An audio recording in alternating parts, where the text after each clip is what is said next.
La Ville de Québec veut transformer ses déchets compostables en gaz naturel en faisant de la biométhanisation.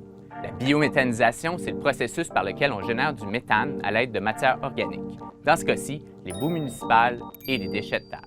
On remarque d'emblée le préfixe « bio », comme dans biologie, le mot latin pour dire « vie », parce qu'un des éléments clés du processus, c'est le travail des bactéries. Mais on peut se demander, comment on fait pour transformer de la matière organique en combustible? Nos déchets de table sont composés d'un tas de très grosses molécules, comme des sucres complexes dont la cellulose, qui devront être décomposés pour former le méthane, une toute petite molécule extrêmement inflammable. Comment ça marche? Vous n'avez qu'à remplir votre sac mauve de déchets de table et jeter le sac bien fermé dans votre bac de déchets non recyclables. Arrivés à l'incinérateur, les sacs mauves sont ensuite séparés du reste par un lecteur optique. Les sacs sont vidés de leur contenu qui est ensuite réduit en purée et la pulpe coule lentement vers le centre de biométhanisation par des conduites souterraines. C'est aussi comme ça que les résidus solides de l'usine d'épuration parviennent au site.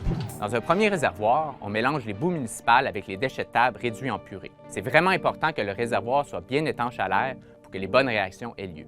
Il faut d'abord briser la matière organique en plus petites molécules par un processus appelé l'hydrolyse, qui est fait par les enzymes bactériennes. Parmi ces enzymes, on retrouve entre autres de la protéase, de la lipase, de la cellulase, de l'amylase, chacune spécialisée pour sa propre classe de molécules. Par exemple, il y a aussi de l'amylase dans votre salive qui permet d'entamer le processus de digestion de l'amidon quand vous mangez. Ici, ce qu'il faut retenir, c'est que les grosses molécules qui composent la matière organique, comme les protéines, la cellulose et les graisses, sont décomposées en plusieurs plus petites molécules, comme les acides aminés, les acides gras et les acides organiques. Mais pour que le travail se fasse bien, il faut maintenir en tout temps une température de 55 degrés Celsius tout en agitant en permanence la soupe en absence d'oxygène. Quand la matière est prête, on la transfère ensuite dans un second réservoir, lui aussi étanche, lui aussi agité en permanence et maintenu à 55 degrés Celsius. Les petites molécules obtenues pendant l'hydrolyse doivent être décomposées et transformées à nouveau pour obtenir les trois molécules précurseurs au méthane, l'hydrogène, l'acétate et le CO2. Maintenant, on a enfin tous les ingrédients pour former le méthane. Il y a deux recettes différentes pour le fabriquer.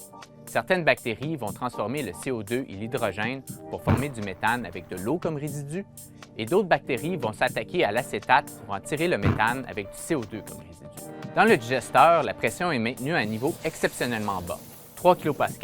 C'est environ 30 fois moins que la pression de l'atmosphère terrestre. Le gaz migre donc rapidement vers les équipements d'épuration. Parce que le biogaz généré est un mélange de gaz humide composé à environ 60 de méthane et 40 de CO2.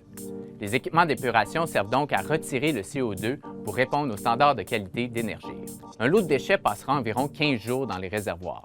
Les opérations du centre se feront donc en continu sans interruption. Et pour finir, il faut s'occuper du digestat. Le digestat, c'est le nom qu'on donne aux résidus produits par la réaction chimique de biométhanisation. En gros, c'est tout ce qui reste qui n'est pas du gaz. C'est un mélange complexe qui contient des éléments fertilisants comme de l'azote, du phosphore et du potassium, et il contient aussi des matières organiques qui favorisent la croissance des plantes. Mais comment on le recueille? Simplement au fond du digesteur, pompé sous forme liquide, il va rester à en extraire les éléments solides, renvoyer l'eau à la station d'épuration et envoyer les digestats solides vers une utilisation agricole.